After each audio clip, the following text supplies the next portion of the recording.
So nining takna ang mga kaigsuonan, although nalabyan na ni sa mga magwawali na, nawali na siguro ni sa ubang magwawali, apan gusto na kong i-reprise karon magbalik makaigsuonan, i-press ko na ko pagbalik ang pulong sa Ginoo sa matag usa nga kasagaran or dapat atong ihimuong kinaiya mga igsuon ang pulong sa Ginoo nga sama niini.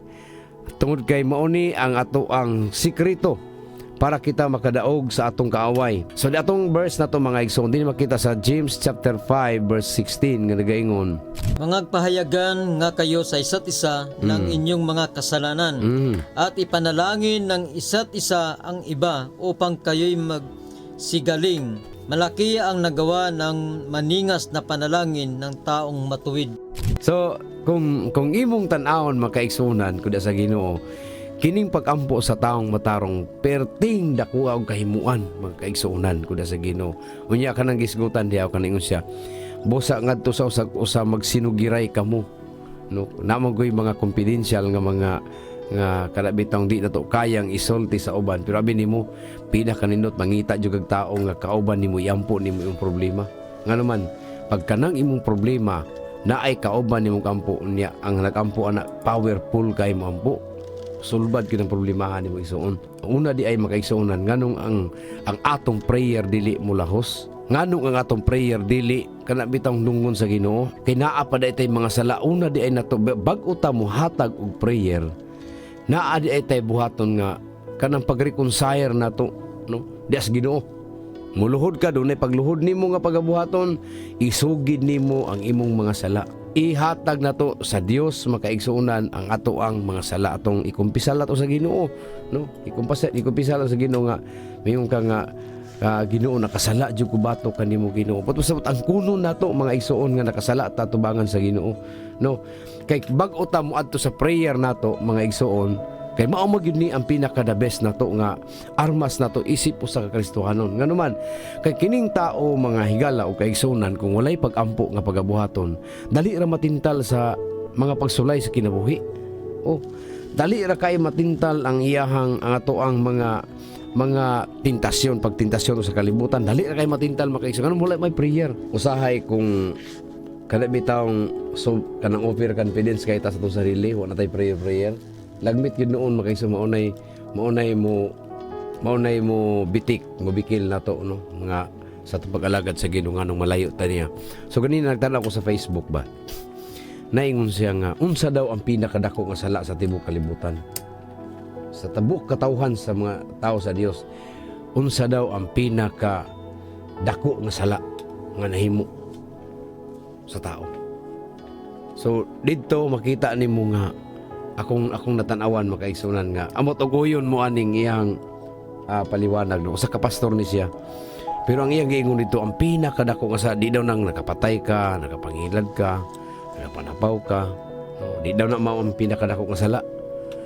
Ang pinakadako nga sala abi ni Munsa kanang mulayo ka sa Ginoo. Kay kung mulayo daw ka sa Ginoo, diha na mo insert ang mga sala nga parting daghana, kanang pagpatay. Kung nagdikit ka sa Ginoo, di mo kayang mapatay tao. Nga naman, makapugong makasimong kaugalingon. Pero kung mulayo gani ka sa Ginoo, mao gyud na pinakadako nga sala, pinakadako nga mali nga desisyon sa tao, kadang mulayo ka sa presensya sa Ginoo. But pasabot, kung magpadayon ka sa tinuyo ni mga pagpakasala, wala na ihalad inihaw pa nga pag halaron unya dito sa itaral dito unya makaigsoon sa cross sa Kalbaryo. So kini lang karon mga igsoon. So unsay sikreto para kita mula hutay sa pag-alagad sa Ginoo, wa atay laing buhaton makaigsoon kining prayer gyud. Ang pinakanindot kanang pakapinan gyud fasting. Prayer and fasting. Mao gini pinakanindot. So di na to na ikinaiya makaigsunan nga di ta mo puasa, di ta mo fasting makaigsunan. Kay mao na pinaka-importante makaigsunan kining prayer and fasting. No, kining pag-fasting unya na ay prayer nga ipahigayon makaigsunan. Perting dakuan na og gamit sa mga anak sa Dios sa mga Kristohanon. No, mo ni pinaka kana bitang matawag na to nga kining espesyal kayo nga armas sa kaaway, para sa kaaway na to nga makasukol kita mga igsoon. So dinhi na ako'y isgutan karon mga igsoon sa ato ang mensahe. Naitulo kabutang mga igsoon nga ang kaning Kristohanon usay gamit makaigsunan sa kining gitawag ining prayer. Unsay gamit sa pagampo alang sa mga Kristohanon. So mo ni pangutana diyan. Dunay pangutana. Unsay gamit sa mga pagampo alang sa mga Kristohanon. Dunay tulo mga kaigsoon nga bugat nga gamit. Although daghan man ni tulo ra akong gikuha. Una, ang prayer mo guide sa imo. No, mo guide din. Second, strong makapalig-on sa atong pagtuo sa Ginoo. Din ikatulo, kining mo change no sa kinabuhi sa tao, kining prayer. Dunay pangutana diri mga igsoon, unsay gamit sa mga pagampo alang sa mga Kristohanon. Number 1, mo guide ang Dios. Ang Salmo 25 versikulo 9 nga nagaingon, sa mga maaghop siya magatultol ngadto sa dalan sa hustisya, ug ang mga maaghop pagatultulan niya sa iyang dalan. So ato ning bantayan makaigsunan kay kita di ay mga maaghop, kaning gitawag og maaghop kining ug sakwan pa nga pinulong kining mga buotan ba, no, masinugtanon ba, kini di ay masinugtanon mga igsoon. Duna di ay tay espesyal nga gihatag sa Dios nga treatment nato, no, kanang duna tay lahi nga tinan-awan ba ang Dios para sa tuwa, no, dunay lahi nga tinan-awan, lahi nga plano, lahi mga kaigsuunan nga gusto. Na meaning mga kaigsuunan nga dili ka pwede magbuot-buot sa imong kaugalingon kung dili gusto sa Dios. Espesyal tang gibuhat sa Ginoo tungod kay naay plano ang Dios sa matag usa nato ka kinabuhi nga dili nimo kayang tanggihan. Dili nimo kayang itsapwera mga igsoon ang pulong sa Ginoo or ang plano sa Dios para nimo. Nganuman nakatadhana na gyud kang daan diha nga ikaw i-guide jud ka sa Ginoo mga higala ug kaigsuonan. So dili nato malalis mga igsoon nga kining prayer di ay usa di ay ni makaigsuonan nga makapahimo og sentro nga relasyon diha sa Ginoo nga mosugot kag sa dili kung ikaw mainampuon, duna di ay espesyal nga tinan-awan ang Dios para nimo. Duna di ay espesyal mga pagtagad ang Dios para nimo kung ikaw mahimong mainampuon. Sa mga maaghop siya magatultol. Kisa itultulan niya kining mga taong maaghop, kining mga taong mainampuon, kining mga tao nga dunay pagpamalandong, dunay relasyon nga lalom di as Ginoo. Maunay dili biyaan ingon pa niya, tultulan ngadto sa dalan sa hustisya. Ug ang mga maaghop pagatudluan niya sa iyang dalan. Meaning makaigsunan kining prayer di ay nga kung ikaw makaigsunan doon na kay plano sa imong kinabuhi, bisa magnegosyo ka, na kay plano nga mag-abroad, na kay plano sa imong panimalay nga mga panginabuhian, before ka mo go ana makaigsunan dapat ay naa ang prayer. Ingon pa sa Dios makaigsunan, tultulan niya mga mag-aghop sa iyang dalan. Dalan sa imong negosyo, dalan sa imong plano, dalan sa imong mga estudyante nga imong gipa-eskwela nga mo graduate sila, no? Pinakanindot kung ang dalan nga imong gisubay ang Ginoo imong kauban. Mao na pinakanindot makaisog ano man kay kung ang Ginoo imong kauban sa imong dalan, walay failure, walay palpak mga igsoon. Ngano man na ang Dios nakiguban kanato, no, ang pagatudluan ka, no, kung ang tao mo tudlo masipyat, kung ang tao mo tudlo makaigsunan dunay kapakyasan, batsultian ta ka ninintakna sa kagabion, kung ang Dios imong kauban dili ka mapakyas, tultulan ka niya, no. Ngano man ang Dios makaigsunan dili madali-dalion sa iyang plano, pero ang tao gusto ang Dios, gusto ang tao ready-made na daan. Tanawa ra gud nang karon mangaon mukaong isda dito pa ka sardinas mukaon ganon huluto naman daan dito pa ka sa mga kanang isa na lang kalutuan bubuan lagi ni tubig luto dayon kaon na ditso.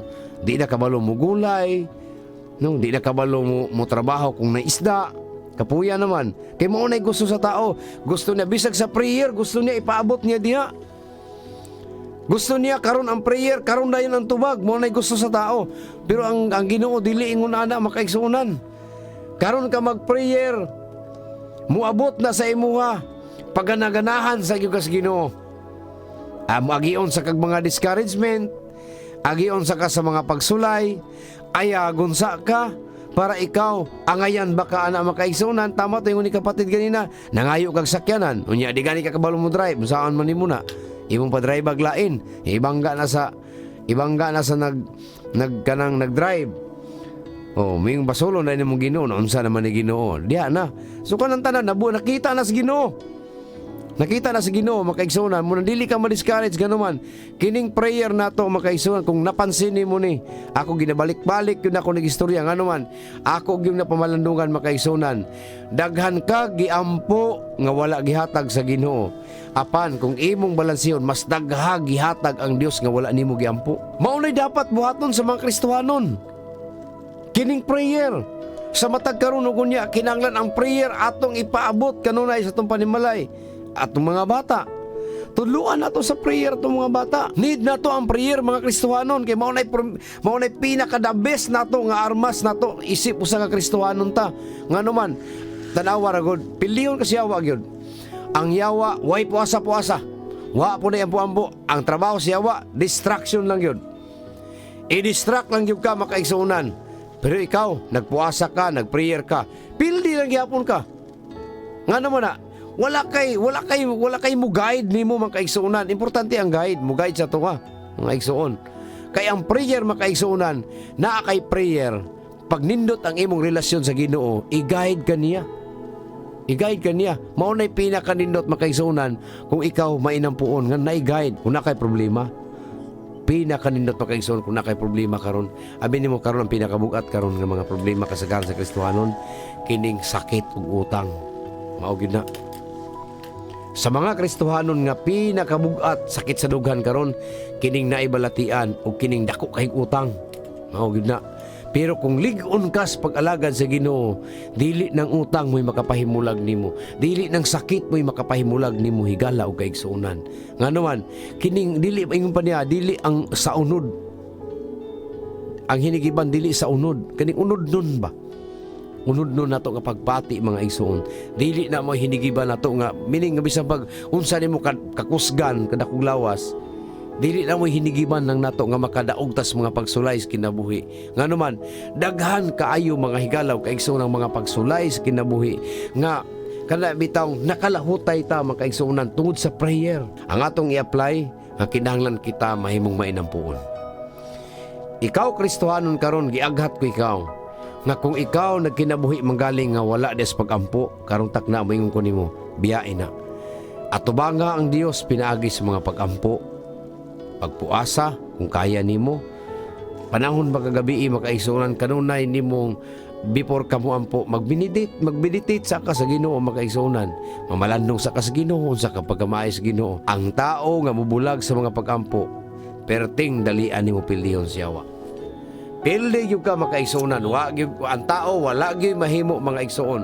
Kung wala ang Dios, wala gyud kay mahimo. Wala gyud kay mahimo. Wala ko'y mahimo, wala gyud tay mahimo kitang tanan kung wala ang tabang sa Dios. Paano na to makuha ang Dios sa iyang tinanawan? Through prayer lang yun. Pag mainampuon sa Ginoo. Naay mga bag-ong mga butang ipaabot sa Dios nimo. Naay mga bag-ong mga butang maabot sa imong kinabuhi kung ang prayer imong ikinabuhi.